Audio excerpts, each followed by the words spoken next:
Hello students, welcome to this video lesson in ICT for grade 9. This lesson is part of the practical problem solving and programming unit. And today we are going to learn about how to test a flowchart using a dry run. Let us start by looking at the contents of the lesson. We will first recall what a flowchart is, then learn what a dry run is, how to dry run a sequence flowchart, how to dry run a conditional flowchart, and how to dry run an iteration flowchart. After that, we will have a quick test and at the end a recap. What is a flowchart? A flowchart is a diagram that describes the steps to solve a problem. Some flowcharts may include only a few steps, while others can be highly complex, containing hundreds of steps and many possible outcomes. What is a dry run? A dry run is a test performed to test that a flowchart is working as expected. A dry run helps to find out errors in a flowchart.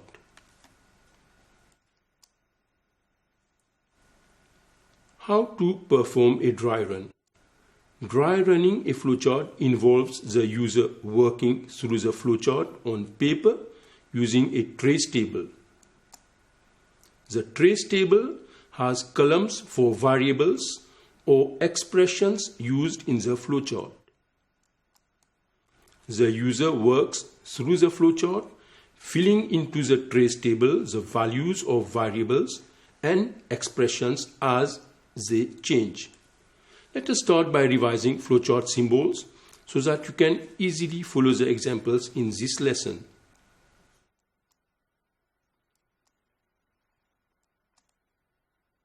An oval shape represents start or end.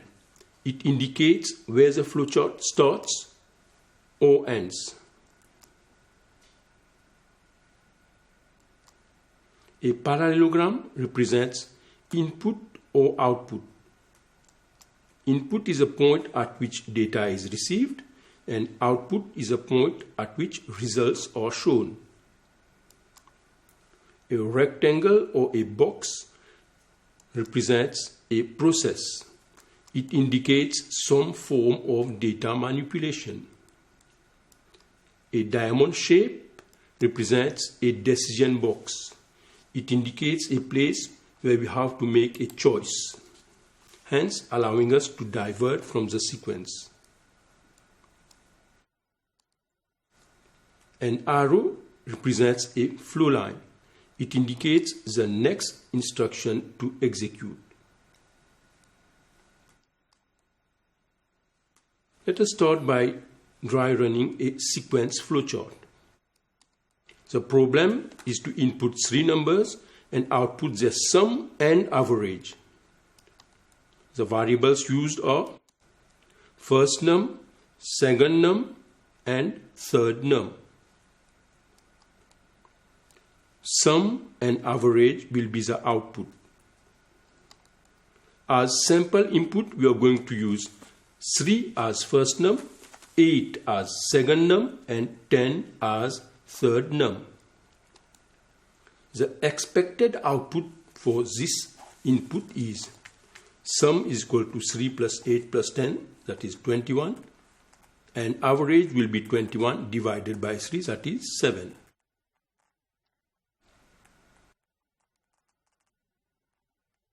The flowchart for this problem is Start, input first number, input second number, input third number, finds the sum, calculates the average, and outputs the sum and average.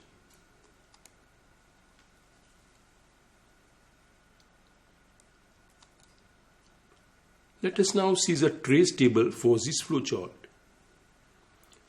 Remember, in a sequence flowchart, instructions are executed one after the other from start to end.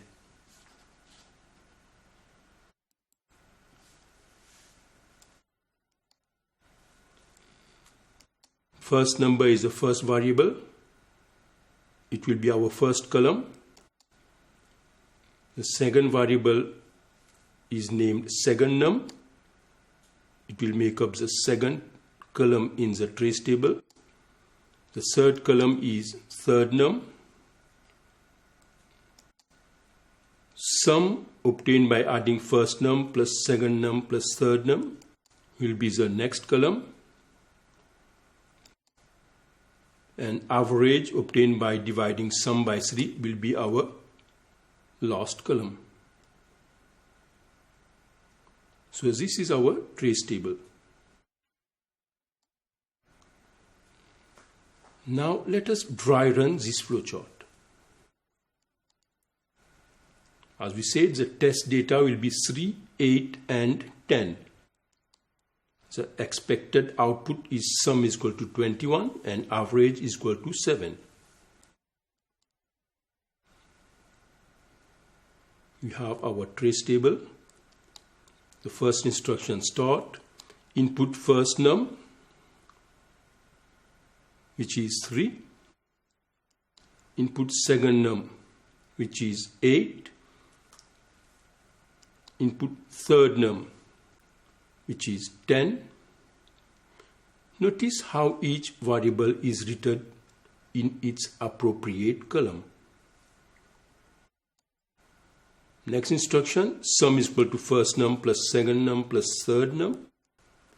From our trace table, we know that first num has value 3, second num has value 8, and third num has value 10. So sum is obtained by adding 3 plus 8 plus 10, which is 21. The value 21 is written in the sum column of the trace table.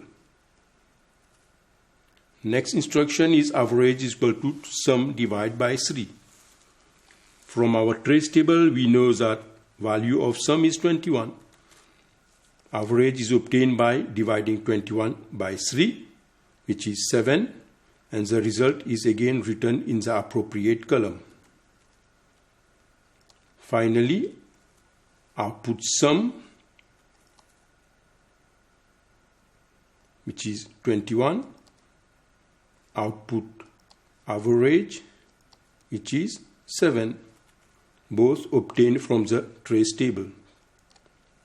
And we end our flowchart. So the output sum is equal to 21, average is equal to 7, corresponds to the expected output.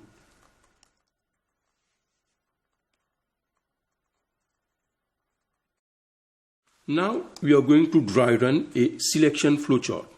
The problem is to determine if a student has passed or failed an assessment. We input student's marks.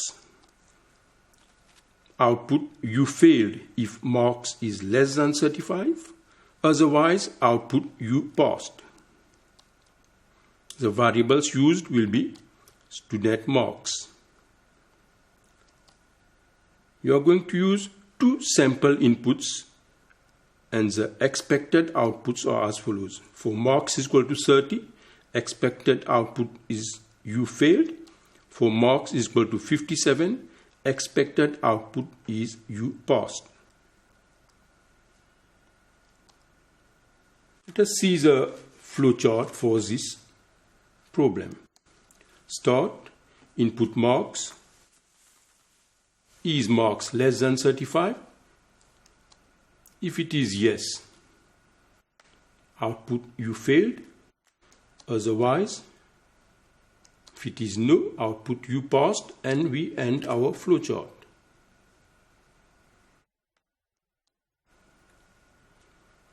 We are now going to look at the trace table for this flowchart. First variable is marks. It will have a column of its own. Then we are going to have a column for the expression is marks less than 35,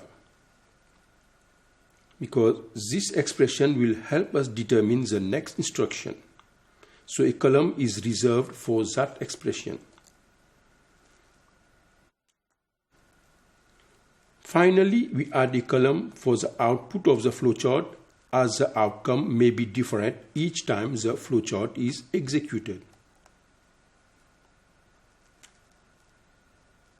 Here we have our trace table for this flowchart. Let us now dry run this flowchart. First test data, marks is equal to 30, and the expected output is you failed. Start, input marks 30. The next instruction is marks less than 35. From our trace table, we know that value of marks is equal to 30. So the expression becomes is 30 less than 35, which is yes, and the output is you failed. We go directly to end. As you can see, the expected output and the output we obtain are the same.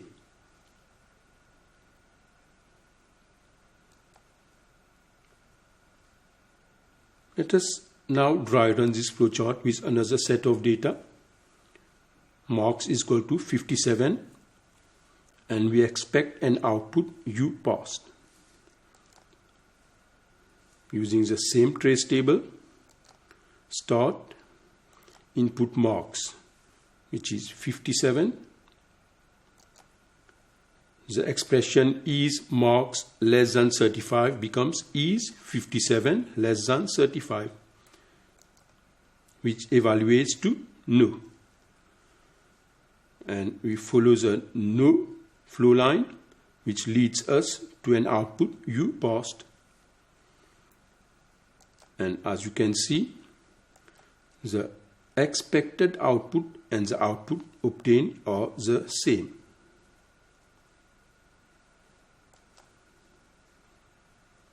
We will now see how to dry run an iteration flowchart. Remember, an iteration is a process of stepping through one or more instructions several times. The problem here is to determine assessment results for 3 students. We will input students' marks and output you failed if marks is less than 35, otherwise output you passed. The variables used in this flowchart are marks, count. The test data will be the marks for 3 different students. Here are the marks and the expected results. Marks is equal to 30, we expect output to be you failed. When marks is equal to 58, we expect output to be you passed. And when marks is equal to 35, we expect the output to be you passed. So here is a flowchart for this problem. Notice the loop going upwards and how a counter is used to control the loop. It will be used to enter and compare marks 3 times.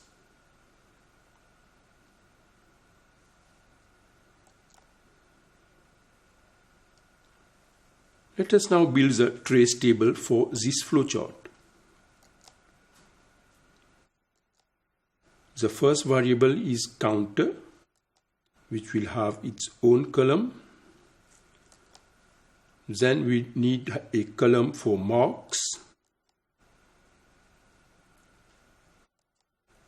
After that, we need to evaluate the expression is marks less than 35. We need a column for that too. We have two possible outputs which will be shown in the same column. Next, we need to evaluate the expression is counter is equal to 3, which will require a new column, and this will be all for our trace table.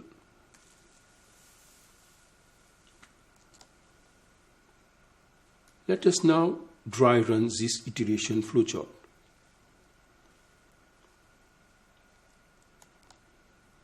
The test data will be marks is equal to 30, 58 and 35. Start. Set counter to 0. Input marks. First set of data is 30. Compare marks with 35. Is 30 less than 35? Obviously it is yes, which leads us to the output you failed. Following the flow line, we go to the next expression, counter is equal to counter plus 1. From our trace table, we know that counter has value 0. So it becomes counter is equal to 0 plus 1, which becomes 1, and the new value for counter is 1. The column for counter is updated with a new value. We compare the new value of counter. Is counter is equal to 3, that is 1 is equal to 3. Since it is no, you are going to loop following the flow line upwards, and we are going to input another set of marks.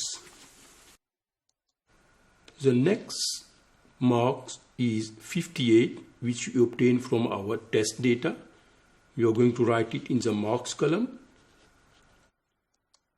Comparing marks with 35, we get answer no. We update our is marks less than 35 column. We follow the flow line leading towards no, which leads us to U passed. Continuing on the same flow line, we come to expression counter is equal to counter plus 1. Value of counter was 1. We add 1 to it. The new value of counter becomes 2. We are now going to evaluate is counter is equal to 3. That is 2 is equal to 3. Obviously no. And we go back to input the third mark, which is 35. Evaluate 35 is less than 35, which evaluates to no. Output U passed. Continue along the flow line. Counter plus 1. Counter was 2. Adding 1 becomes 3. The next expression is evaluated. Is counter is equal to 3. Obviously 3 is equal to 3. It evaluates to yes, and leading us to the end of the flowchart.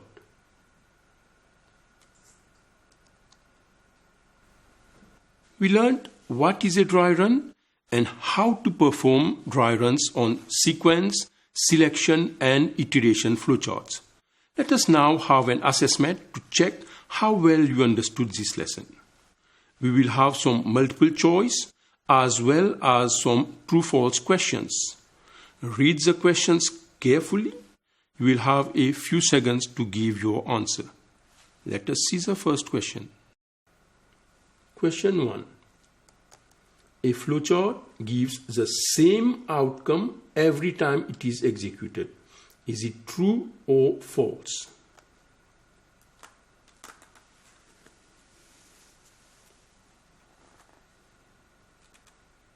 The output of a flowchart may be different every time it is executed.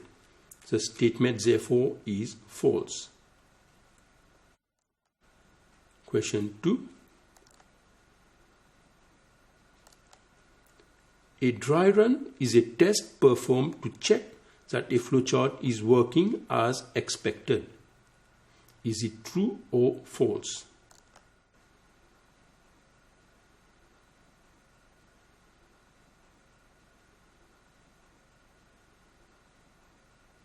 You do a dry run to ensure that a flowchart produces proper output when executed. The statement is therefore true. Question 3. A dry run can be performed on sequence flowcharts only. Is this statement true or false?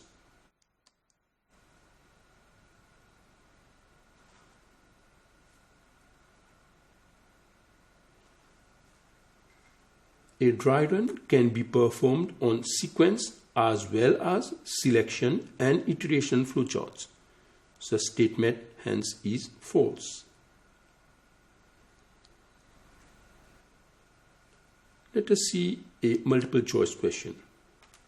The tool used to dry run a flowchart is called option A variable table, option B, a trace table, or option C, an output table.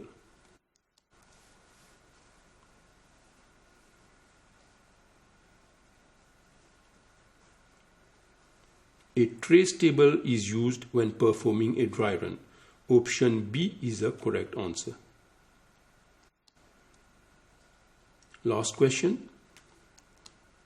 Columns in a trace table represent used in the flowchart. A. Calculations, B. Symbols, or C. Variables.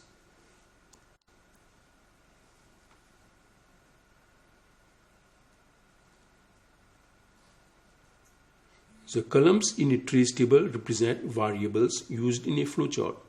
The correct answer is option C. Question 5 ends our small assessment. Very easy, isn't it? I am sure you got all the correct answers. We will end this lesson with a summary of what we learned today about dry running flowcharts. Let us go for the recap. We learned that a flowchart can be very complicated, containing hundreds of steps and many possible outcomes. A dry run checks that a flowchart is working as expected. A trace table is used while performing a dry run. Columns in a trace table represent variables and expressions used in a flowchart. A dry run helps to find and correct errors in a flowchart. The recap brings us to the end of this video lesson on dry running flowcharts. I sincerely hope you enjoyed watching it. Continue your hard work until we meet for another lesson. It's goodbye.